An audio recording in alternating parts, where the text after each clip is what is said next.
Hello, my name is Peter Blanton, and I am doing my Chapter 3 presentation of Understanding the Community for Greensburg, Kansas. The customs and traditions of Greensburg was founded in 1886. It's known for the largest hand-dug well in the world, and presently just a small, rural, southwestern Kansas town, known now to many tourists for the results of the May 2007 tornado that wiped out 95% of Greensburg. So now the new Greensburg is still rebuilding. Our school system is made up of USD 422 and it's comprised of Greensburg, Mullinville, and Haviland High School. Haviland still has their own grade school and junior high. And in our community, most of our activities revolve around the school, and we have a very strong Christian atmosphere in our county. Our population characteristics are the educational level of our population is 89.7% hold at least a high school diploma, of which 20.9% have a bachelor's degree. As far as age goes, our population has become much younger since the tornado. Much of our retired population didn't build back their homes, which makes 54.4% of our population between the ages of 19 and 64. The sex of our population is pretty much half and half, with the females taking just a little bit more space of 50.8%. Occupation that leads our area is farming. However, 35% of our occupation is made up of educational and healthcare services that support the farming community. We have very little diversity, with 95.6% of our population being white US born people and 2.1% that are foreign born. Our communication channels follow our Cuyahoga County Signal. Is an informative weekly newspaper that highlights local events and topics. The school also sends out text alerts for events and changes. Social media is also used for local events such as Facebook and others.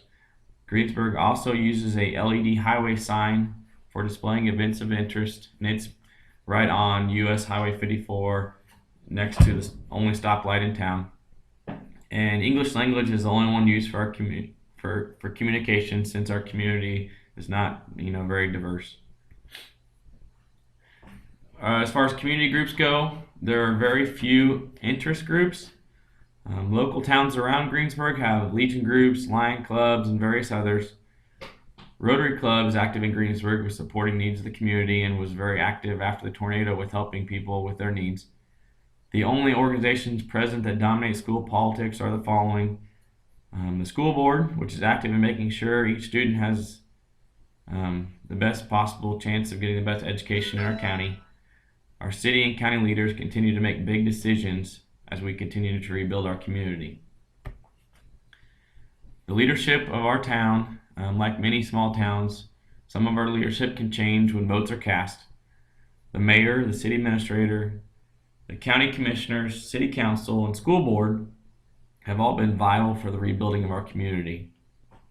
They have all maintained a positive attitude through tough times and have made our town a beautiful place. Local successful businesses have also been a strong influence in rebuilding of Greensburg.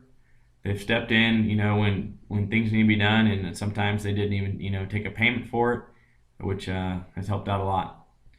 The public is also very active in making their position known for important decisions by attending events such as city council meetings or school board meetings or any leadership meetings that take place in our community. Some of the characteristics of our community leaders are they're positive, they're available to be reached, they're creative, they think outside the box, they're fair, they're humble, and they're assertive. Each of our community leaders have the previous mentioned characteristics, and they maintain a positive position towards fellow community leaders. They do not talk badly about each other publicly, and they know the value of working together.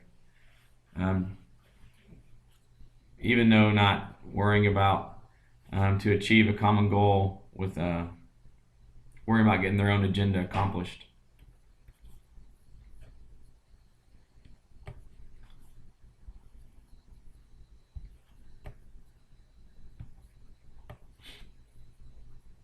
The economic conditions of our community right now is we're continuing to rebuild. Agriculture makes up over 14% of our local employment. Employment opportunities continue to come available as new businesses start. Our sales tax rate is pretty much average for the state at 8.3%. The median income is $37,292, and property taxes are actually low for 10 years for homeowners that signed up for the revitalization program. But as a whole, the property taxes are pretty comparable with towns around. Our political structure, the politics from education are due to a large percentage of the money that is being spent on education. There's not much pressure locally because of the new school being built without using local tax dollars. Our administration is active in staying informed on changes that are being made in education. There's been many emails sent out from our superintendent this year that tells where we're standing and what changes are coming down our way. So we're not surprised when anything does happen. But as a whole, indirectly, government funding will always have an impact on education because of how much money gets spent on education. And finally, social tensions. Combining our school communities has caused a little social tension for our school. We added Mullinville last year, and we are in a cooperative agreement with Haviland with their high school students coming here and keeping their grade school and elementary school in Haviland. Much of that tension is just from the parents and grandparents and not the students. The students, they're just happy to be in a really nice school, learning with, good staff. And the parents and grandparents are just, kind of upset because they're giving up their school in their town, and that's just a hard, pill to swallow. As with many small towns, there are a few cliques, but they have little impact. And there are no gangs present or groups with radical views.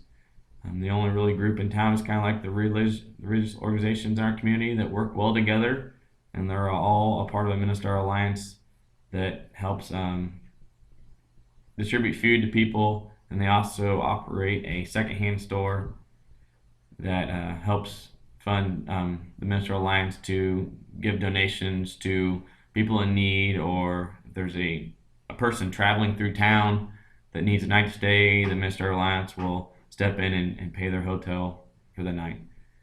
And that's it. Thank you.